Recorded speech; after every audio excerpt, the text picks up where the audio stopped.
Ako nga pala si Angeline D. Ponce, ang SSLG Secretary ng Alfonso Castañeda National High School. Alam niyo ba na sa buwang ito, ang buwan ng Nobyembre ay nagkakaroon tayo ng environmental awareness? Lumalahok ba kayo sa mga paligsahan na angkop sa programang ito? Kung ganon, samahan niyo akong magbigay ng impormasyon at ipakita ang kagandahan ng kalikasan. Hangin, lupa, at tubig. Yan ang kalikasan. Yan ang pinakakailangan nating lahat upang mabuhay sa mundong ito.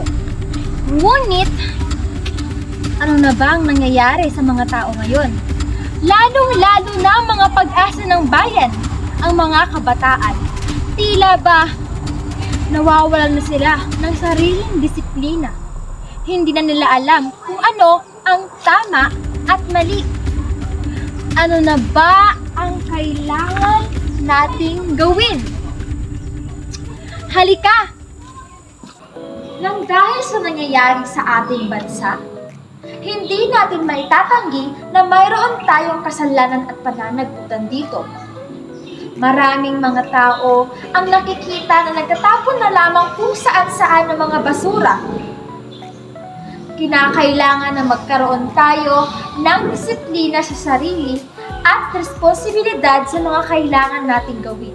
Nararapat lamang na malaman natin ang mga gawain kung ito ba ay tama o mali.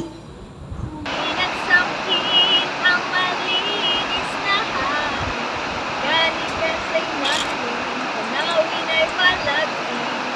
Namin puro berde ating paramihin, upang di magalit ng kalikasan sa atin.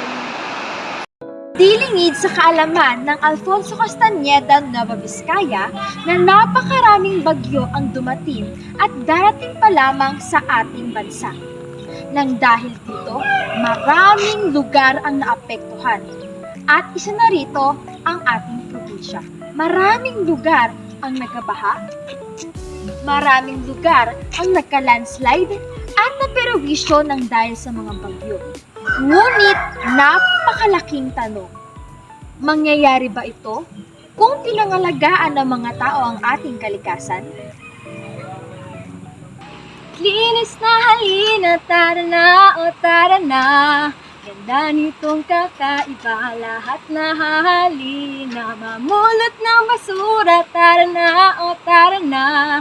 Yun ang kalikasan, ating alagaan. Tara na.